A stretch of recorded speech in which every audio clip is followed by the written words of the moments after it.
I'm not surprised, to respond to this. If the administration has contempt for the oversight that Congress does, truthfully, I have contempt for the oversight that my colleagues have done in the past when they fund things like queering the map, drag shows in Ecuador, transgender operas, transgender musicals, transgender plays, transgender job fairs in places like Bangladesh, and the list goes on of just beyond stupidity programs that were going on. I'm not surprised that every American doesn't have contempt for the oversight that my colleagues on the left were doing to say, let's go out there and fund these ridiculous things.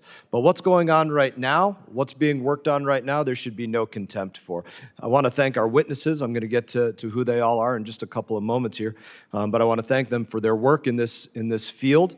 And what we need to be speaking about today is that today's foreign military sales process is a relic. That's why we came together. That's why I set up this armed sales task force to begin with, because it's a Cold War relic, and it hasn't worked for the requirements of modern times. What worked then no longer meets the needs of what goes on today. Faster, more dangerous world. In fact, in many cases, it actively undermines U.S. national security. It undermines our allies who face years-long lead times for American weapon systems, which can force them to look elsewhere around the globe, which weakens U.S. influence, damages our defense industrial base, and it bolsters our adversaries. Those are the stakes of what's on the line right now.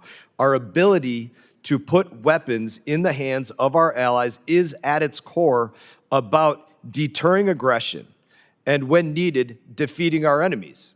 That's what that emergency notification was about, because in the past, my colleague to my left has quite literally withheld arms sales to Israel.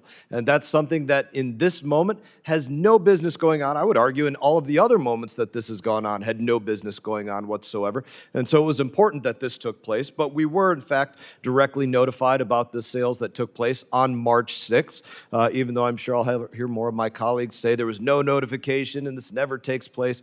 This takes place, and we were notified on March 6th, well before these transfers. But to get back to the point of this hearing, for too long, our foreign military sales process has impeded American arms manufacturers from getting advanced weapons into the hands of our allies at speed. That's what has to take place. That's what we have to fix going forward in the future to be as agile as what we need to be. President Trump has recognized that vulnerability. He signed a series of executive orders to overhaul foreign military sales and acquisition systems, prioritizing exactly what I just spoke about, prioritizing speed, prioritizing innovation, prioritizing accountability. Congress and this committee in particular, we have played an important role in advancing much-needed reforms. Like I mentioned, Representative Zinke and his work on this, bringing to bear all of his expertise from a career in the military at our highest level of special operations. Last year, I did establish this bipartisan foreign arms sales task force led by Chairman Zinke and led by Representative Dean.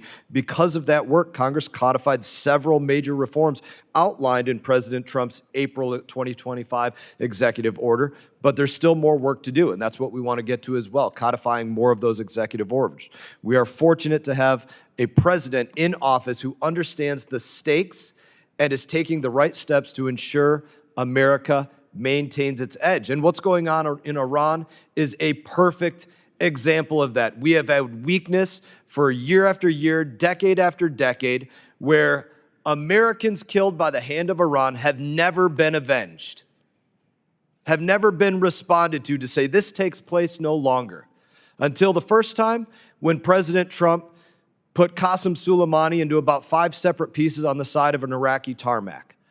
That was the first avenging that took place. And now, President Trump saying Iran will not have any system that can reach out and touch an American, our allies, our forces in the region, all of their war against us, and that's what they've been doing against us every single day that they can, looking for an opportunity to wage war against the United States of America. Their opportunity to do that comes to an end, period, full stop.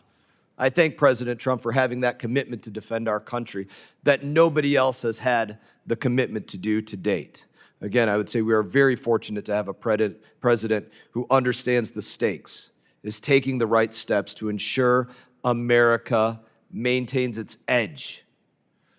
That if we are to go out there and have the greatest soldiers, sailors, airmen, Marines, anywhere on the face of this earth that take to their core, to their heart, the seriousness of fulfilling their duty to serve this country, defend our people, defend our homeland at the cost of the last breath in their lungs and the last beat of their heart, that he's ensuring they have every single tool that they need to bring that fight to bear and have the best possible opportunity to reach mission accomplished and come home alive.